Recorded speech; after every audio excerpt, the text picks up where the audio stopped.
Woe to you, O earth and sea, for the devil sends the beast with wrath, because he knows the time is short.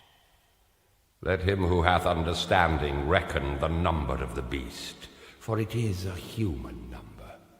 Its number is 666. I left alone, my mind was blank. I needed time to think, to get the memories from my mind. What did I see? Can I believe that what I saw that night was real and not just fantasy? Just what I saw in my old dreams were the reflections of my Walkman staring back at me. 'Cause in my dreams, it's always there, the evil face that twists my mind and brings me to despair.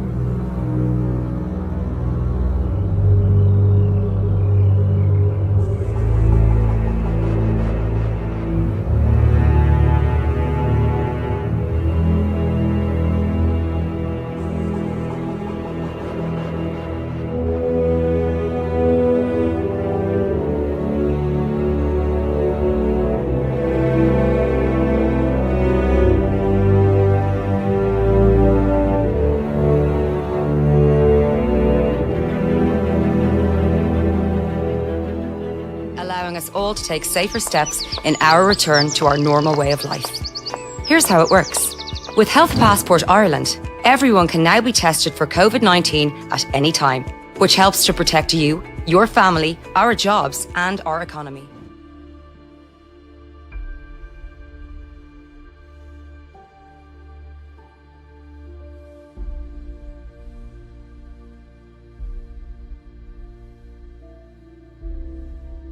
Your COVID-19 test will be performed with highly accurate serological or swab tests. Your test is performed by a medical professional. After your COVID-19 test, an authorised healthcare administrator creates your Health Passport Ireland account. Your login details will be emailed to you immediately with a link to download your Health Passport mobile app. The authorised healthcare administrator securely updates your COVID-19 test results in your Health Passport. Once activated, you can easily display your COVID-19 status on your mobile. Your Health Passport can be scanned if you wish, which helps protect those around us. Your COVID-19 status will efficiently display as green, amber or red, dependent on your test results. This allows us to go about our daily activities in a safer way. We can all use Health Passport Ireland in many ways, such as travel, hospitality, education, healthcare, construction, offices, entertainment, visits and much, much more.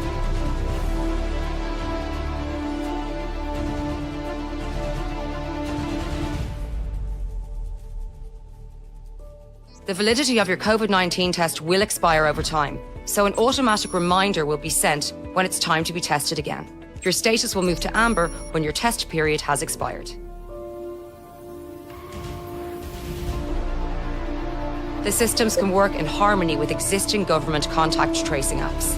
When a vaccine becomes available, your official vaccination status can also be displayed within your Health Passport. You can even keep a diary of your international travel and events you have attended. Health Passport Ireland can be linked to existing secure medical systems if required, for example at your GP or hospital.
August 14th, 2020. Here's the story, and it's a big one. And I'm going to touch on the markets in a moment. The Federal Reserve, I don't know how many of you have seen this yet, has admitted, I mean, this is a joke. We know this has been in the process for a very long time, but they are now working on a digital dollar. Let me read this to you. This is from the Federal Reserve. Here we go. The Federal Reserve on Thursday announced it is building and testing a hypothetical digital currency equivalent of cash. This should be no secret to you. And honestly, the Federal Reserve has alluded to this for years.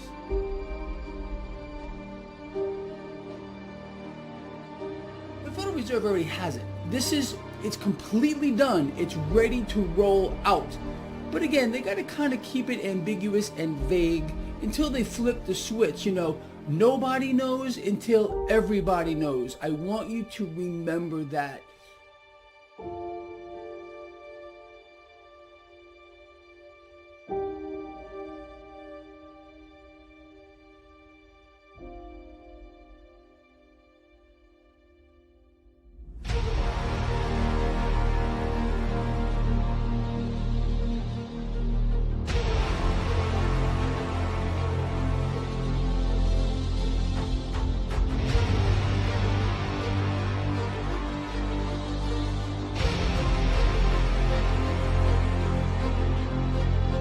Her snout, so whenever she snuffles around and touches something with her snout, that sends out neural spikes, which are detected here.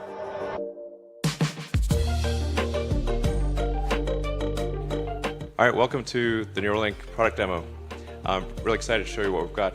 I think it's going to blow your mind. So I want to emphasize the purpose of Neuralink. Like, what's our goal? Our goal is to solve important spine and brain problems with a seamlessly implanted device. So you want to have a device that you can basically put in your head and feel and look totally normal, but it solves some important problem in your brain or spine. So going into the Neuralink architecture, what we've done over the past year is dramatically simplify the device. So we about a year ago, we had a device which had multiple parts, including a piece that had to sort of sit behind your ear, and it was complex, and you wouldn't still look totally normal. You'd have a thing behind your ear.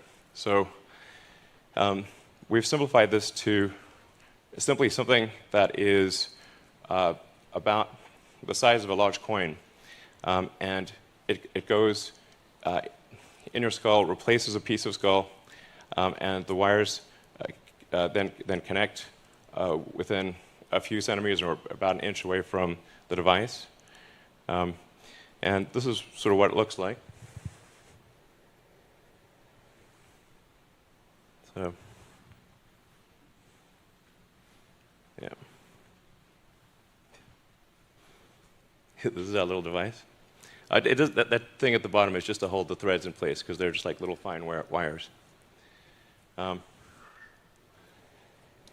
mean, frankly, to sort of simplify this, what we're, I mean, it's more complicated than this, but it's, in a lot of ways, it's kind of like a Fitbit in your skull with tiny wires.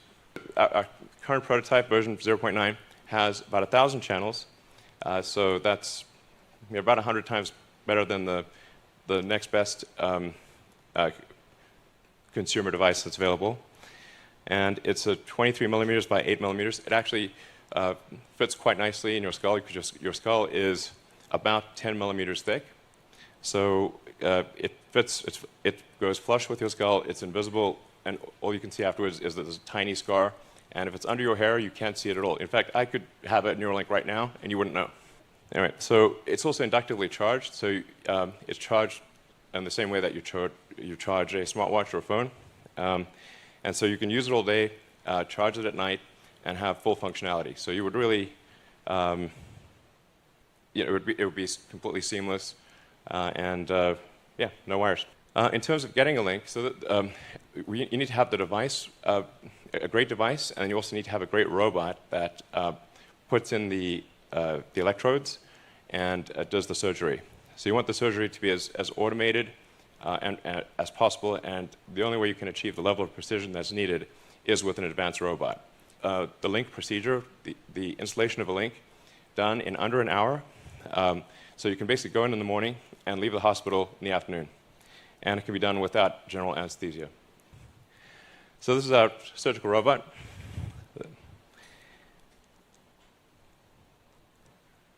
And we actually ultimately want this robot to do essentially the entire surgery. So in everything from incision, removing the skull, inserting the electrodes, placing the device, and then closing things up and having you ready to leave. So we want to have a fully automated system. So this shows you at sort of close-up view, which I think is actually not too gruesome, of the electrodes being inserted in the brain. And if you look closely, you'll see that it's a little counterintuitive that if the electrodes are inserted very carefully, that there's no bleeding. And so if you have very tiny electrodes, and if they're inserted very carefully, so that the robot actually images the brain and makes sure to avoid any veins or arteries, so that the electrodes can be inserted with no noticeable damage. So you will have no noticeable neural damage in inserting the link. So does it actually work? And what I'm excited to show you, I call it like the Three Little Pigs demo. And if our animal handlers, we're bringing out the pigs. And what we're going to show you is well, I'll walk right over and show you. So what we have in pen number 1 is Joyce, and she does not have an implant. Obviously healthy and happy. We're trying to get Gertrude out, and this is how you know it's a live demo. So here's Dorothy, and in the case of Dorothy, Dorothy used to have an implant, and then we removed the implant. So this is a very important thing to demonstrate is reversibility. So if you have a Neuralink and then you decide you don't want it, or you want to get an upgrade, and the Neuralink is removed, is it removed in such a way that you are still healthy and happy afterwards? And what Dorothy illustrates is that you can put in the Neuralink, remove it, and be healthy, happy, and indistinguishable from a normal pig. Oh, thanks, Dorothy. Here we go. Great. Okay. Great. Okay. This is a high-energy pig. All right. Gertrude, thanks for coming out. So what the beeps you're hearing are real-time signals from the Neuralink in Gertrude's head. So this Neuralink connects to neurons that are in her snout. So whenever she snuffles around and touches something with her snout, that sends out neural spikes, which are detected here. And so on the screen, you can see each of the spikes from the 1,024 electrodes. And then if she snuffles around, touches her snout in the ground, or you kind of feed her some food, pigs love food, then you can see the neurons will fire much more than when you're not touching the snout. And that's what's making the beeping sound. All right, cool. So as you can see, we have a healthy and happy pig, initially shy, but obviously high energy and you know, kind of loving life. And she's had the implant for 2 months. So this is a healthy and happy pig with an implant that is 2 months old and working well. Yeah.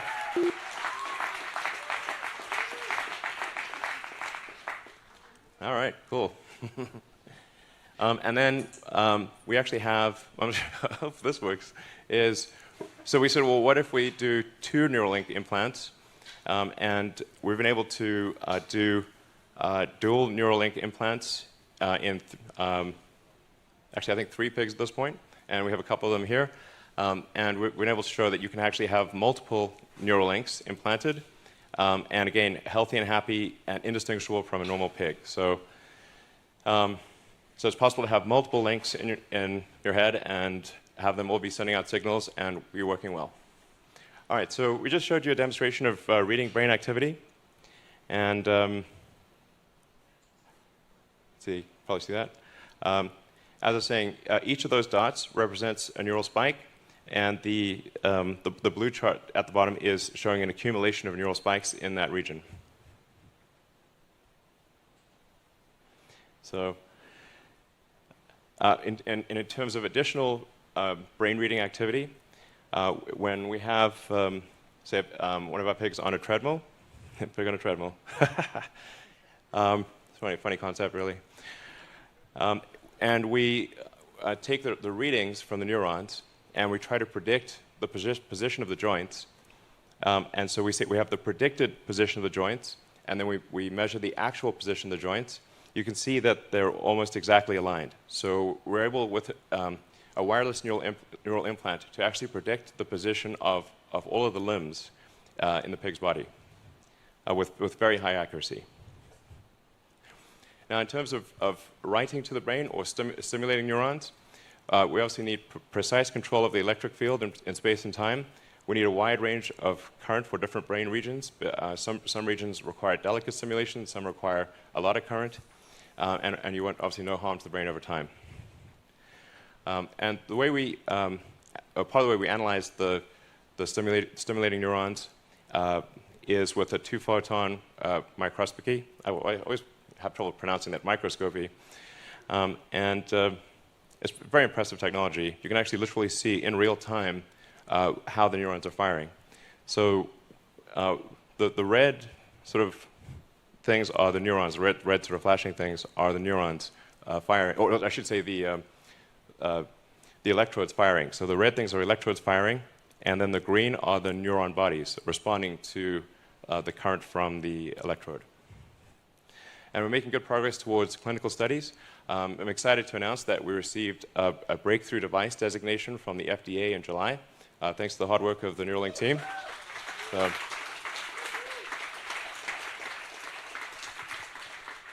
So I want to be clear, we're working closely with the FDA, and we'll be extremely rigorous. In fact, we will significantly exceed the minimum FDA guidelines for safety. We will make this as safe as possible. But what are some likely first applications? So our first clinical trial is aimed at people with paraplegia or tetraplegia, so cervical spinal cord injury. We're going to enroll, we plan to enroll a small number of patients to make sure the device is safe and that it works in that case. Yeah, so actually just to elaborate on that, if somebody is like a severe spinal cord injury, to the degree that they have very limited control even over their facial muscles. I think something that's very exciting as a long-term application is if you can sense what somebody's trying to do with their limbs, what they want to do with their limbs, then you can actually do a second implant that's at the base of the spine or wherever, just after wherever the spinal injury occurred, and you can create a neural shunt. So I think long-term, I'm confident that long-term it will be possible to restore somebody's full body motion. Another question from Twitter, will you be able to save and replay memories in the future? Yes, I think in the future you'll be able to save and replay memories. I mean, this is obviously sounding increasingly like a Black Mirror episode, but well, I guess they're pretty good at predicting. But yeah, essentially, if you have a whole brain interface, everything that's encoded in memory, you could upload. You could basically store your memories as a backup and restore the memories. And ultimately, you could potentially download them into a new body or into a robot body. The future is going to be weird. One common theme that's been coming up a lot on these Twitter questions coming in is that of availability. And so Matthias has a specific question on this, which is, any estimate of how much it will cost at launch and what price it will reduce to over time? Well, I think at launch, it's probably going to be, I would say that's not really representative because at first I think it's going to be quite expensive, but that price will very rapidly drop. And I think over time we want to get the cost obviously down as low as possible. But I think inclusive of the automated surgery, I think we want to get the price down to a few $1,000s, something like that. And I think that's possible. I think it should be possible to get it similar to LASIK, and then the device electronics itself, I think will not be very expensive because it actually does use a lot of the parts that are made in extremely high volume in tens of millions of units for smartphones and